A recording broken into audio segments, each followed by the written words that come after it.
Hi, I'm your host, Kelly Jo, and this is the Nourished Motherhood Podcast, a show dedicated to bringing together the voices of motherhood and helping women connect with others and themselves through the power of sharing honest, vulnerable stories. Because every woman deserves to have a place where her voice is heard. We believe that supporting mothers is one of the healthiest things we can do for our society. There's a balance of beauty and grit to be found in every woman's story. And we're so honored you're here to listen, connect, and grow with us. Let's dive in. Hello, friends, and welcome to October. I am so excited to be back with you for another episode of the Nourished Motherhood Podcast. And this month is actually National Pregnancy and Infant Loss Awareness Month. A couple topics that are just really hard to talk about. They're both heartbreaking and heavy, and yet it is so important that we create space to talk about these things, as it's way more common than many of us even realize, and there's still such a stigma, meaning women walk through these things alone, really isolated. About 1 in 4 women actually experience miscarriage, and it's actually even rates potentially higher than that because that's just what's recorded. And so, yet we don't talk about it. And I know many of us have had friends or loved ones who've experienced pregnancy loss, and, you know, we don't always know how to talk about it. And so we end up not talking about it or not supporting our friends in ways that they need support. And so I am really looking forward to creating conversations this month with different moms, different professionals around this topic. And so to create space. And so today I am really excited because we are going to be talking with Torie, who's from the Vita Well, and Josie from Tourmaline, and they are two of a whole team of women who have come together to create the Box for Loss, which is a curated box that helps someone heal and recover both physically and emotionally, specifically after they've experienced a miscarriage. And so I am just really honored to have them on today to share some of their stories, some of the heart behind Box for Loss and what's in it, and what are ways that we can come alongside our friends and our family who are hurting and who have experienced miscarriage, and what can we do to love them, to support them, and to be part of their healing journey. So get excited because it's a great conversation we're going to have today.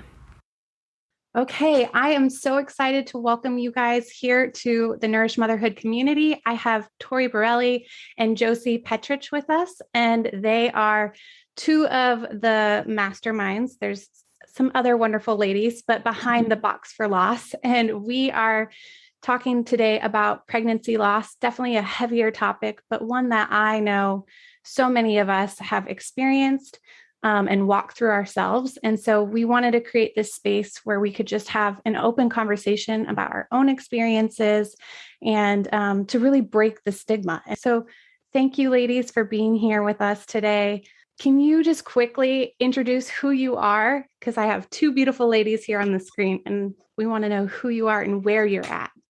Sure. So I'll start. My name is Torie, and I'm a holistic nutritionist and a chef and a author of a cookbook.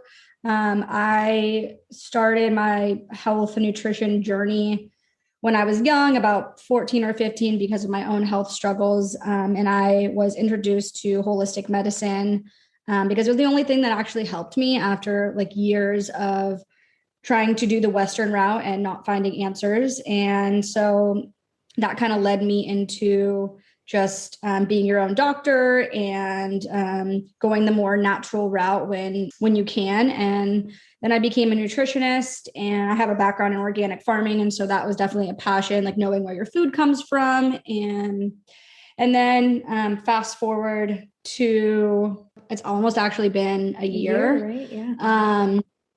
I actually took about a year preparing my body to become pregnant because I knew I had hormone imbalances from a lot of different things that, my struggles with thyroid and just some toxic stuff like parasites and mold and some autoimmune things. So I prepped my body and I got pregnant and started to figure out what I wanted to do with just my whole journey. And so I found this amazing birthing center called Tourmaline Collective here in Pacific Beach in San Diego. And Josie here, who's with me, is one of the midwives here. And they just kind of gave me a tour and told me what the process would look like. And, kind of told me that I was a little like early for, most people kind of find, well, I guess it just depends, but most people, like if you're going the traditional route where you go through your, gynecologist and your OB, they won't really even see you until month 3. And so, I interviewed here, and then I went to a couple different midwives and just was kind of getting my bearings. And I went to my ultrasound and was kind of shockingly, rudely told that there was no heartbeat.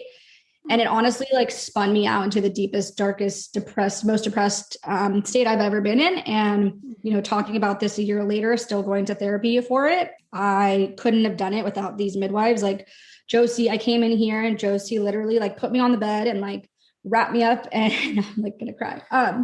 And like did this amazing like closing ceremony and just like made me feel loved and gave me tools, because it was such a scary process, because if you go on the internet, there's not a lot of info. And, I had my parents' best friend, who's a fertility expert, telling me that like I might not be miscarrying. And then I had, my cousin, who's the only person I know that had, well, at this time knew that had multiple miscarriages, kind of tell me that she thinks I'm having a miscarriage due to my symptoms. And it was just like so much unknown. Like, I didn't have an OB, but if you did, they probably would just tell you to go to the ER. And so having the midwives here, like, felt so amazing. And so just like most of the stuff I've ever done in my, health journey, I've kind of turned it in to help other people. And that's, I see one-on-one clients. That's my practice right now. And so I've kind of used my own health struggles to help other people. And at the time, I didn't really see that as like the light, but after a couple months, I met with the women here, and we just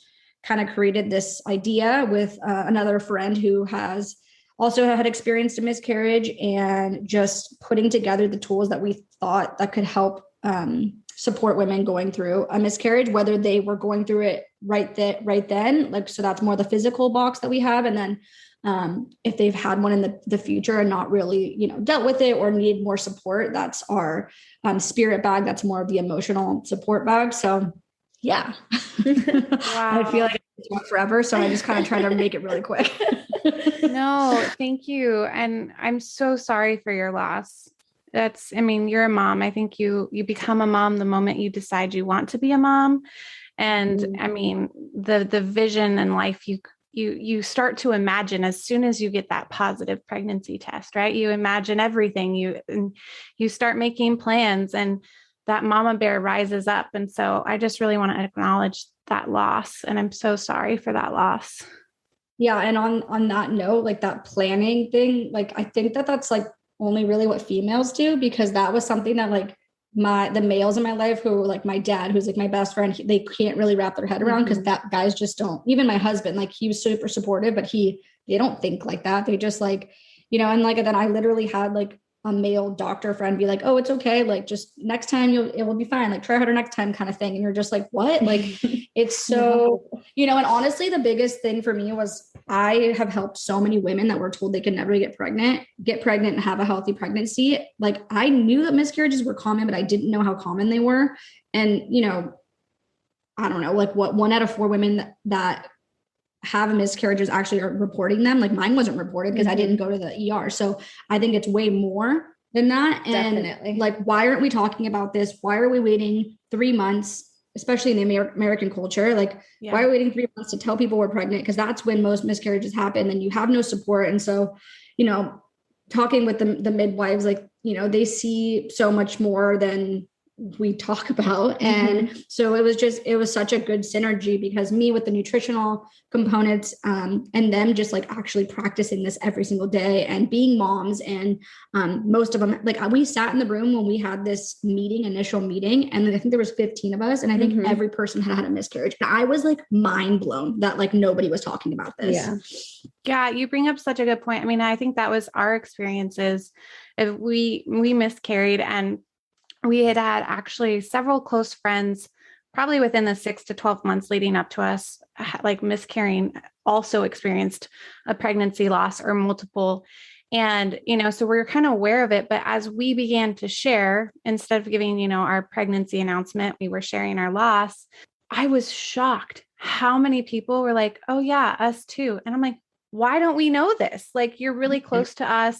Like, why did you suffer alone? And I just think we have to stop that, because it is one of the most like gut wrenching to experience both life and death within your own body. Like, it's hard to it's hard to put it into words, but like, it's a huge thing. And to be able like to suffer alone. And so many of us are, it's unreal to me. So I ended up like having the courage.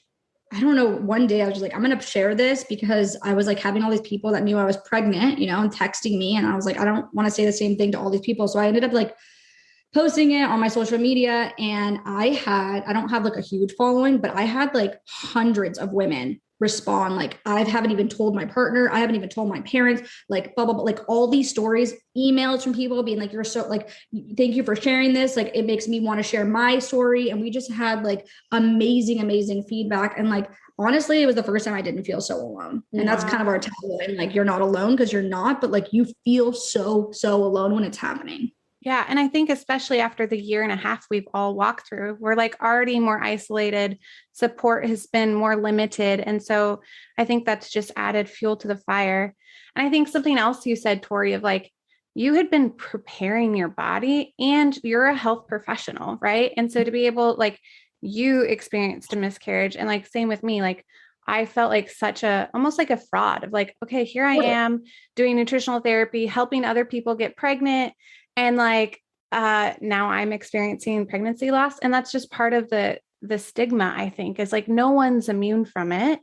And it doesn't always mean you've done something wrong, but I think there's so much guilt and shame around it. I kept asking the midwives, I was like, what did I do wrong? Like, was it, the kombucha I drank, or like the salami I ate? And they just kept being like, you literally, like, it's not your fault. And I felt like it was my fault for so long. Like, that was like the emotional part I had to work on so hard, like not being scared and not feeling like so guilty, just because of what I do. That was the hardest. Wow. Josie, like, I want to hear a little bit more about like your background, like, yeah, of course, a midwife coming into this space, what you see, on a regular basis, as well as you yourself too, right? Have walked this journey. So I am a licensed midwife and one of the owners of Tourmaline Birth and Wellness Collective in San Diego. I'm also a mom of 4. So yeah, babies. And yeah, unfortunately, sometimes we see people with miscarriage that have already had a miscarriage, and it's always something that we discuss in our routinely. Well, how did you process that miscarriage, and how was that? And so as we're seeing people prenatally that are now having a pregnancy and planning to give birth with us, the stories that you hear and the care that was given is actually quite shocking, that people aren't given resources. I just met with a wonderful woman yesterday that was like, I felt like I was just dumping life into a toilet, when she was having her miscarriage, and that it was really hard for her. And then also we see women, we like to start care as soon as people come through the door. So if they're 6 weeks pregnant, 5 weeks pregnant, and they want to start midwifery care, we want to support them, because whether or not this pregnancy, goes to term, we want to give them resources and definitely support them through a miscarriage. So when, Torie found out she was miscarrying, and then we made a follow-up visit, it's really special to be able to support someone in that way.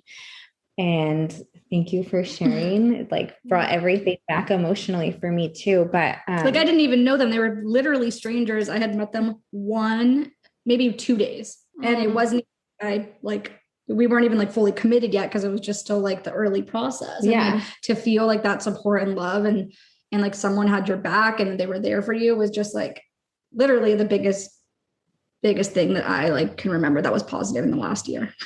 Wow. I feel like that is like a difference of working with a midwife, is like to be able to have that connection and that support. And like, this pregnancy for me, or current pregnancy, I am a little bit more anxious after having, lost a baby. And I can just text my midwife. I'm like, I know this is probably normal, like absolutely normal, but I'm experiencing XYZ.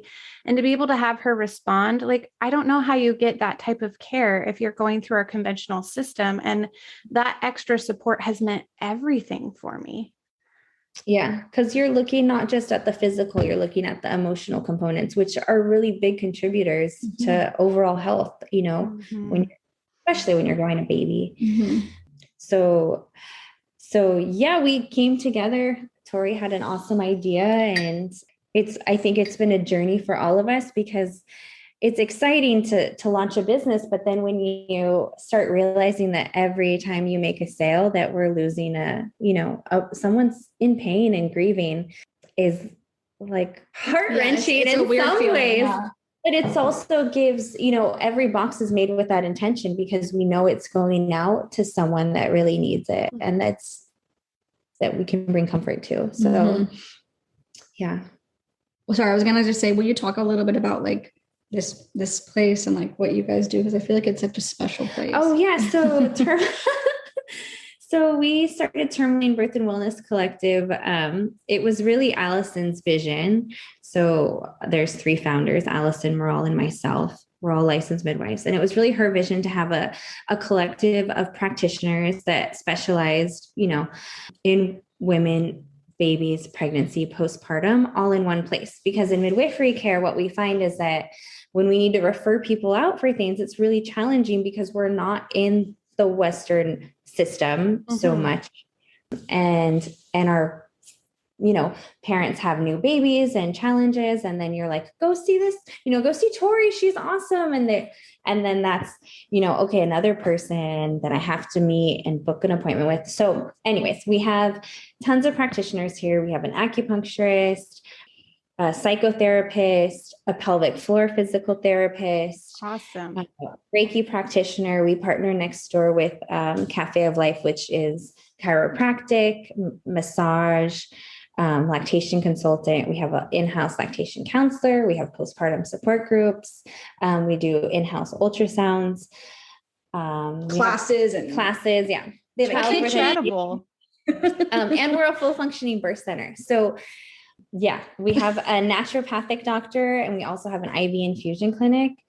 And I think every single one of our practitioners is just amazing. And so when a mom comes in, or a family, any family, partners, kids come in, they do feel very warm and welcomed. And there's that continuity and care of like, we're invested in you, in your life, in everything. There's an investment, an emotional, physical investment that we have in our clients. And so, yeah, it's been amazing. And then we have like, everything's organic and our water is all super clean. And we're trying to be a really clean, non-toxic and sustainable too. So, yeah, it's really fun. And we meet lovely people like Torie, and it's super cute. It's really cute. Yeah. That's amazing. Well, I feel like it's so hard. Like the vision that you guys have been able to bring together. I mean, this is something we talk a lot about in our community, is getting the right support and knowing who your team is, whether or not you're going to like need them the whole time or just part of the time, but knowing who can actually support you along the way. And to have brought all those people like in one space, I think it's just, that's the big gap, right? Is actually getting women to be able to access different resources or services. And so I love what you guys have created. That's so cool. Yeah, it's really fun. And I do think like, because of what I do, like it is really common, and correct me if I'm wrong, for people to think that like home birth or, birth that's not in a hospital setting is quote unquote, like not dangerous, but like not the normal. And definitely. I don't know why that is, but like, even like my mom, who's like, she's very like Western, but she was, she's a Mexican woman and she just was grown up. Like you go to the doctor for everything because we have access to a doctor kind of thing. Like it was like, so her parents are first generation. So it was just like very normal. And so when I remember I was talking to her about this place, she was like, well, like, is it safe? Like, is there a doctor there? And it's so, I think like the education piece that people get when they come here, because I mean, most people that come here either had a bad experience, right? Like in a different setting, unfortunately, or they're already kind of like holistic or they know someone that's done it. Like weirdly enough, a lot of my friends have had home births because I think that's just, I surround myself with more of like the holistic mindset now. But I just think like, just like the conversation of pregnancy loss and miscarriage needs to be something that we all talk about and not like this behind the shadow thing. Opening up the conversation about the safety of what they are doing here is so much more just like inclusive with everything. They do lab work, you can get an IV, like you are totally taken care of on all different parameters than you literally are going to a hospital where there are sick people. Yeah. And I mean, and it's been historically, right? Globally, this has been, you always had like a midwife or a birth attendant in a community, right? Like that's been globally the norm for most of time, right? So what changed? Something with nurses, right? Something nurses took over the midwife role. Well, there's a lot of information on it, but the medical system is a business. And so giving birth is something that everyone has to do, so I think I believe it's in the late 1800s, they started training people or obstetricians to deliver babies. That just changed everything. And it changed everything. Yeah. It was like, oh, we're going to take over that department now. And the granny midwives and lay midwives and traditional midwives were kind of pushed out. And It's so interesting. So it hasn't been that long, like you said. Yeah. And I think it's interesting too, like, the perception is, oh, midwives are on their own. Maybe they're not as trained, but like you guys are literally surrounding yourself with so many other professionals, right? Really looking at the full picture. And oftentimes being able to dress a whole person as well. I mean, it sounds like you guys are really addressing the physical components, right? The emotional and even like the spiritual. Like I've actually never heard of what was it, like a closing ceremony or what you did? Yeah. Like that is just so beautiful. And to be able to address that side of things to help someone walk through grief. I don't know where else you can get support like that. Well, in our spirit box, we kind of tried to bottle that up. That was the idea, because if you don't have Josie around, you got to bottle it up and put it in the bag. So that was kind of like one of the ideas, honestly, of like the spirit bag is something that we launched kind of like a couple months later, but we were like, we want to support women. Right? This guy right here. Yeah. And so like being able to have, the emotional support, because so often, I mean, I have so many friends that were like, oh, I wish I could buy the, your guys' box, but like, I don't need, certain aspects of it because I'm not bleeding right now or going through it. And that's kind of what led us to be like, okay, well, everybody needs to close this chapter in order to really move on and have another birth or whatever, just be able to like not feel that grief or whatever comes along with those negative feelings of what they experience. So that is what the spirit bag really encompasses. Oh my gosh, I'm excited. We're going to I want to dive into both the box and the bag a little bit more. But first, what are some things that like aren't helpful, like that you've seen as either in your community and women you've taken care of, Josie or Torie, that you've even experienced? Like what don't you tell a woman who's just experienced a miscarriage, or what don't you do?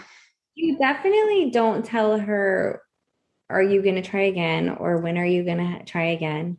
I think the do is to be really present in wherever she is at that exact moment and not to look towards the future in any way, because it's really important, to process all the feelings in the present moment with the loss.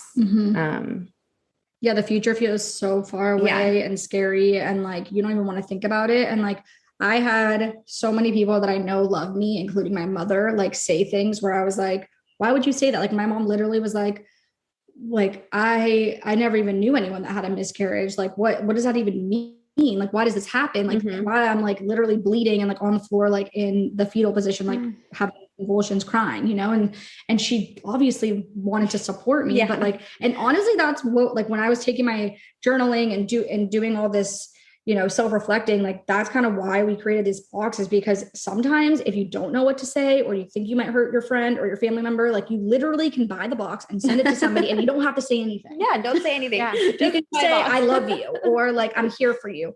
But like some of the stuff that people say, like it's even with like, you know, a death in the family, like people are like, I'm here for you. Like, let me know what you need. I'm not going to let you know what I need. I don't even know what I need. Like, you know, maybe just like sending something or flowers or a massage, like whatever, like something that's like, you know, you actually will do. Or like for me, because it's just like food is for me medicine. So I just like make food for people and drop it off. And whether they're had a baby or someone died in their family, or they're just having a hard time, like that's my love. Like I just put the love in the food and give it to them. But like, if you don't have that, or you're a busy mom or a busy whatever person, you just sometimes saying just things that people say is just like, I even had someone like 2 days ago, hopefully she doesn't listen to this, but she literally was like, because I had posted on my Instagram and like I'm kind of sharing my journey a little bit, not too much, and she was trying to tell me that she had a miscarriage and she was trying to make me feel better, but like what she was saying was like so triggering.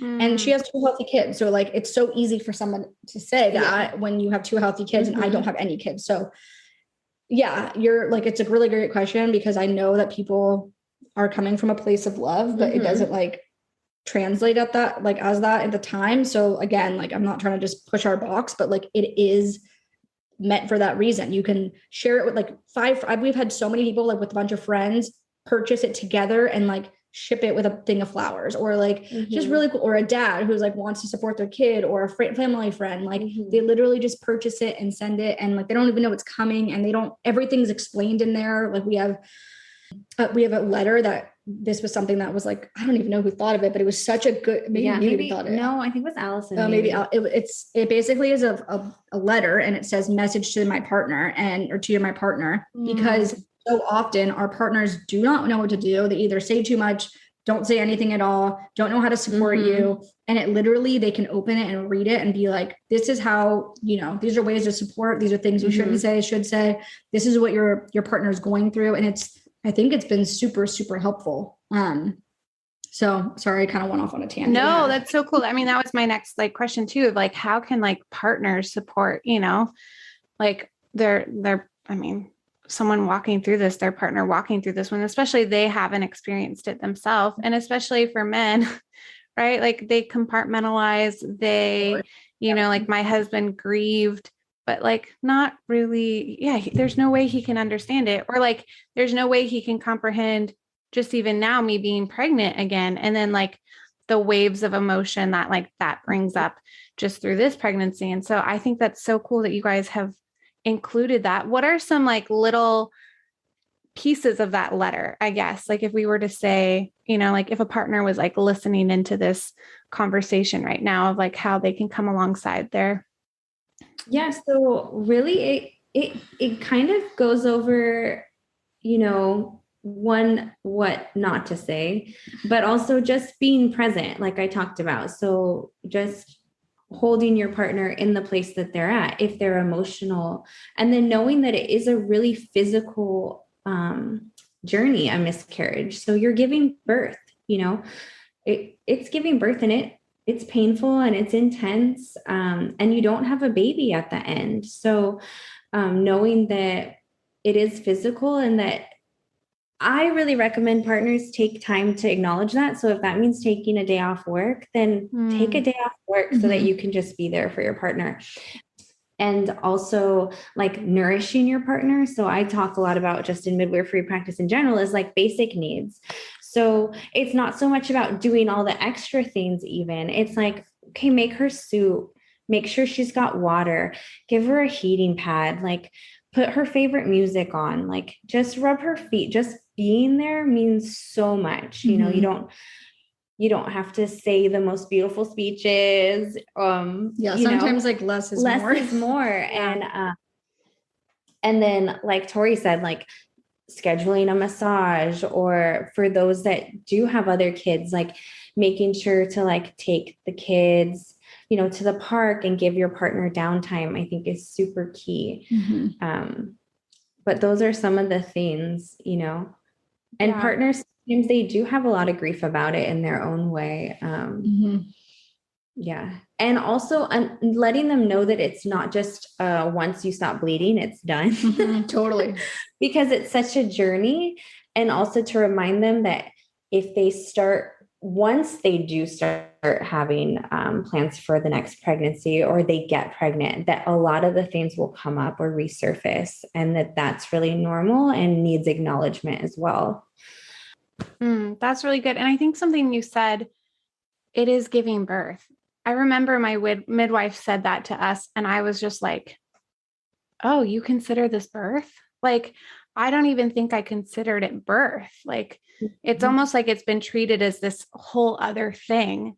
And I think just acknowledging that, like, no, this is birth. It's just resulted in a loss of that life. And like, I think just that alone, that paradigm shift is really important for the healing journey, at least for me, to be able to be like, oh no, that was birth. It just happened way too early, for whatever reasons. And so, yeah, thank you for sharing that, because I think that's really powerful. I want to know more about the box.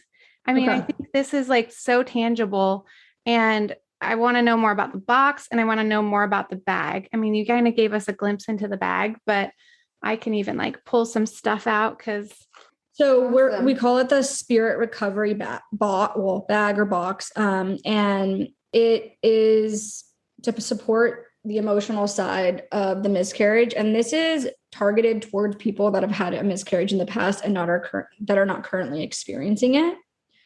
And to, really kind of hold your hand through like this path of healing. So we have a bunch of people that are, a part of it that have contributed different things. So we have an essential oil roll-on that is meant to just like calm you and help with the stress. You can put it on kind of like a perfume. You can put it on your neck, on your chest, on your wrists. And then we have the Calm the Spirit tincture. So we make our own in-house tinctures here.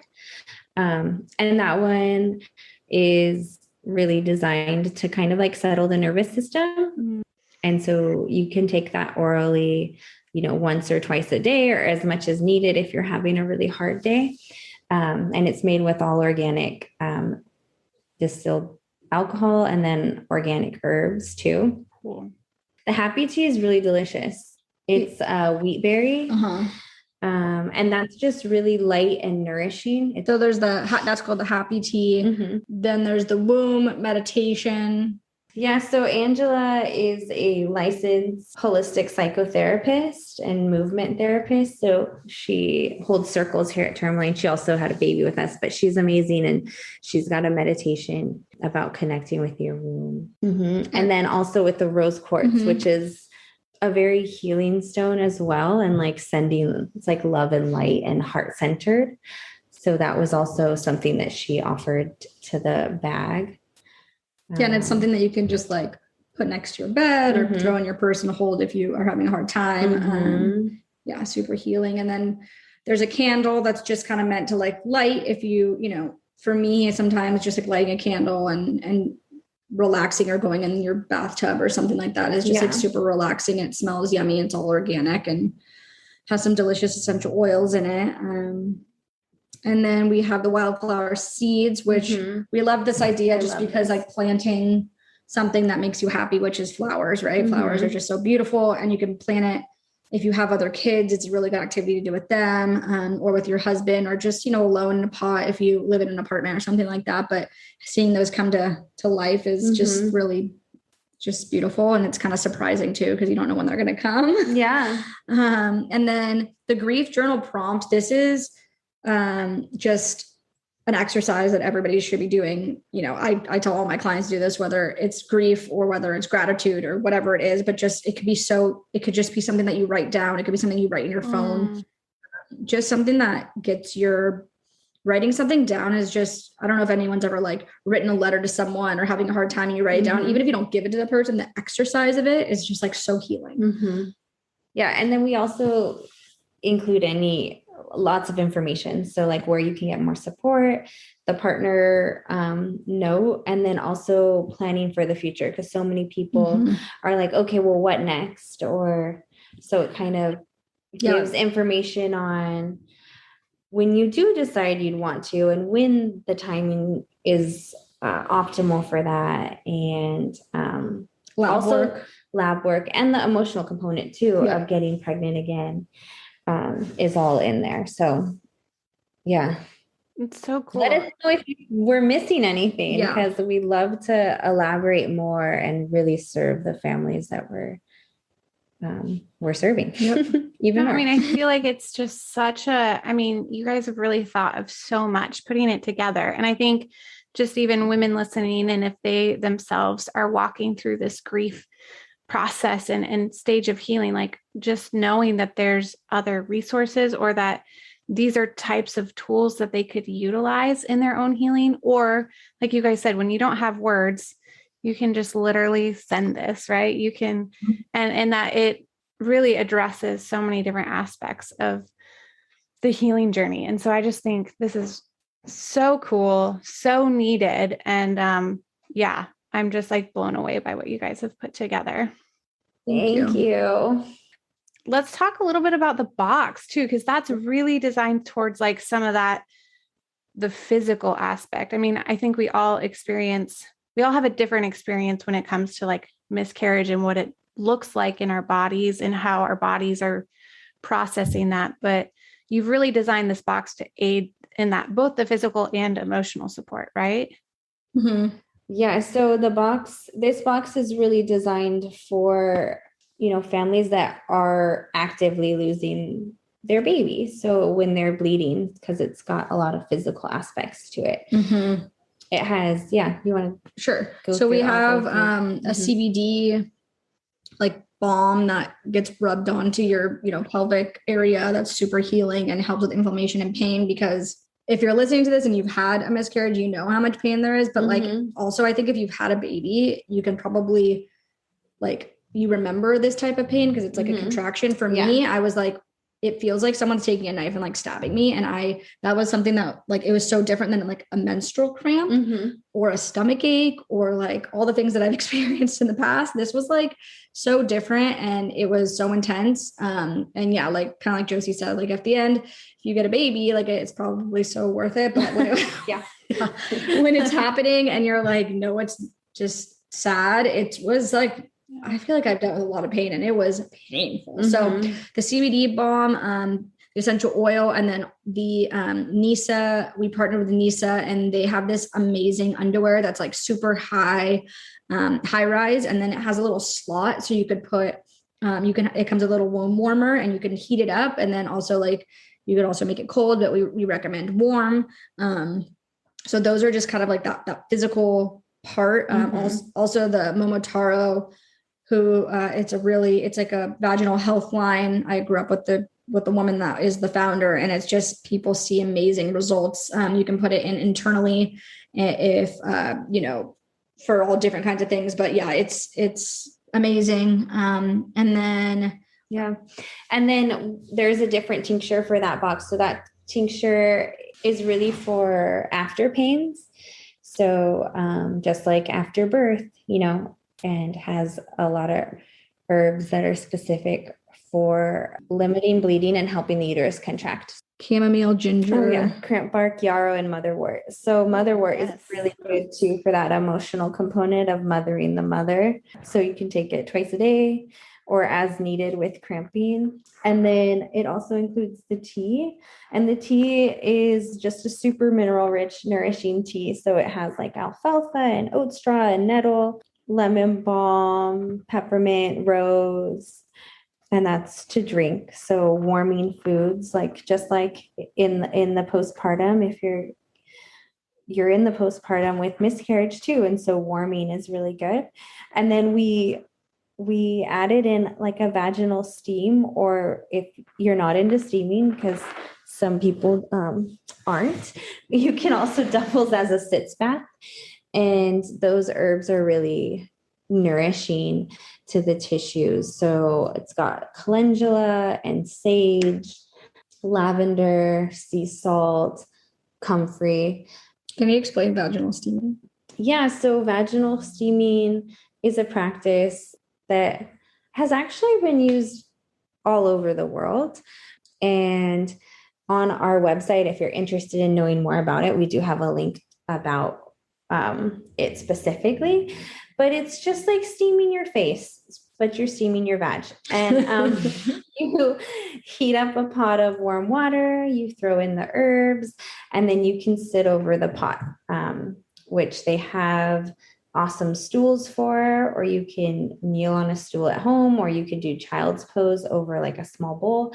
And really it just, it's like cleansing. It's cleansing. It brings warmth to the area, blood flow. It's really nourishing too, especially if you feel trauma in your tissues, or holding trauma. Mm-hmm. I think it's super nourishing. My first time was with you on that day. Yeah. And it was actually, I was like, I always would see it like at the Asian spas, like all the grandmas would be doing it, but it felt so good and it was really relaxing. So yeah. And I recommend a hot cup of tea while you're steaming, but, yeah, or you can use it as a sitz bath. So you make the herbs and you pour that water into the bathtub, and it's still super nourishing.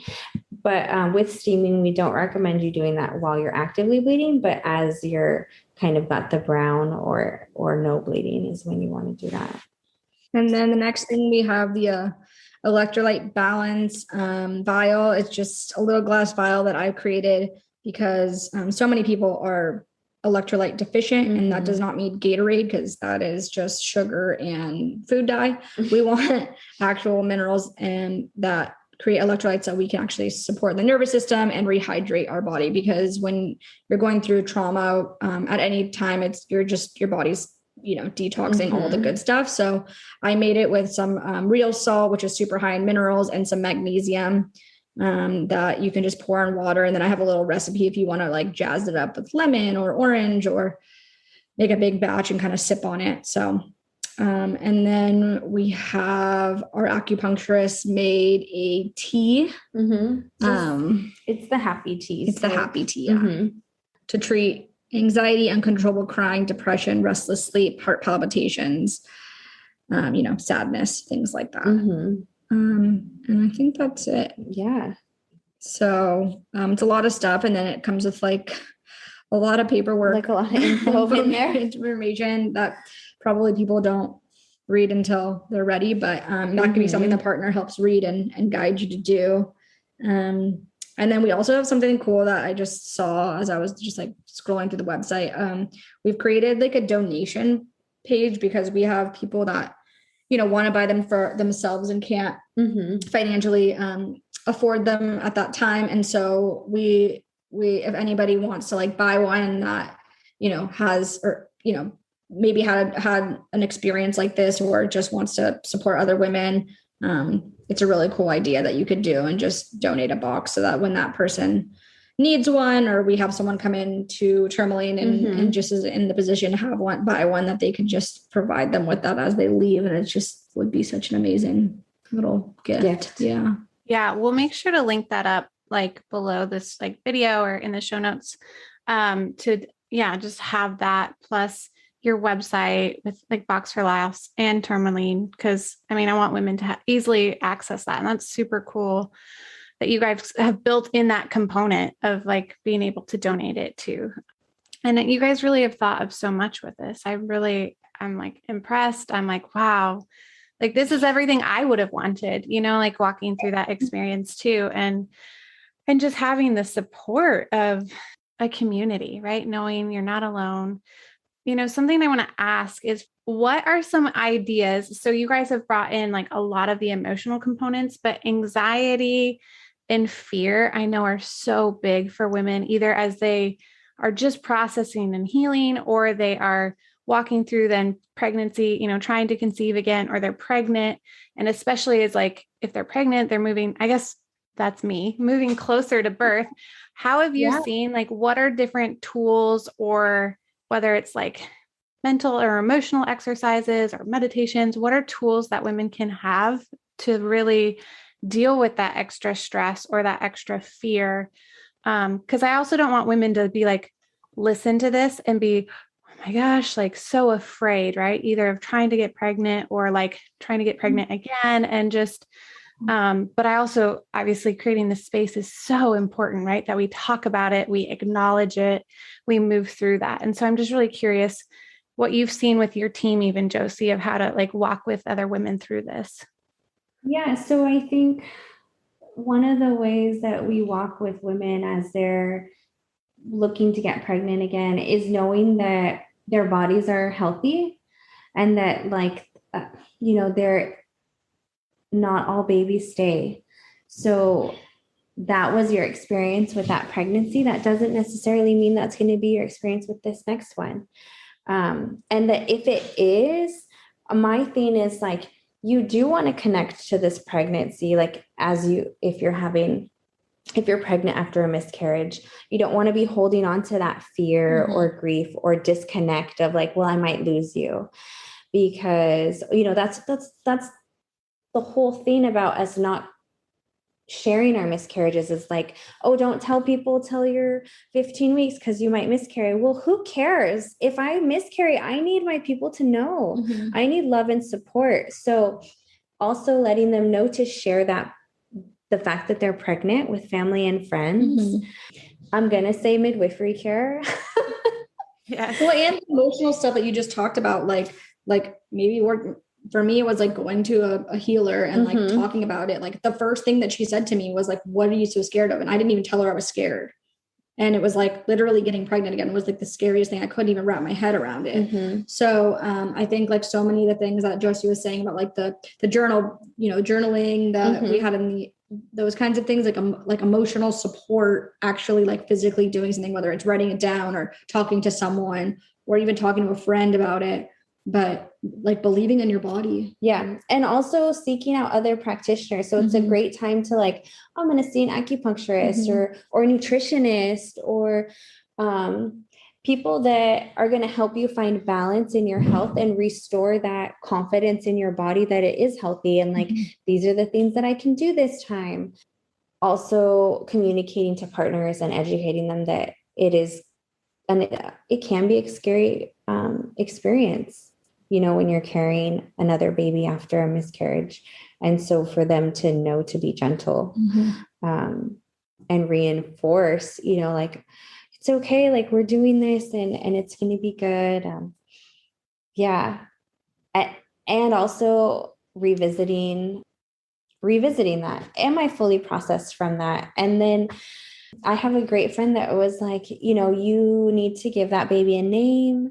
You need to have something that you have for that baby that acknowledges it as part of your family unit, because so that it's a reminder and it's not a negative thing, but it's something that you acknowledge, like, yes, that was part of our experience. There's, more than just this baby that I'm carrying. There was a sibling, which is not common in our culture, Totally, but very common in other cultures. It's really helpful. Wow. Well, this has been so powerful. Like, I've really valued you guys just sharing from your hearts and your experiences and opening up with your vulnerability as well. And I think it's going to be really healing and empowering for other women. And I'm just really excited by what you guys have created. And I know I will be like gifting the box and the bag to like anyone who's walking through this similar route. And I'm just really thankful that I have a tool, because I think so often we don't act because we don't also want to do the wrong thing. We don't want to say the wrong thing. We don't want to do the wrong thing. And this is just like such a beautiful gift, I think, even for the friends and family to know how to best support, a loved one going through this. And so just thank you for just your dedication. It's not easy to start a business, especially with products and gathering these things and getting them out to the world. So Awesome. Well, thank you, ladies. I just am so grateful for you. And we're going to make sure to link up everything in like the description below. Awesome. Thanks so much for doing what you're doing too. Yeah. I hope you love this episode of the Nourished Motherhood podcast. If you want to stay in touch and up to date with all the happenings over at the Nourished Motherhood Collective, make sure you're a part of our email community. Head on over to our website at nourishedmotherhood.com or click the link in our show notes to get on the list.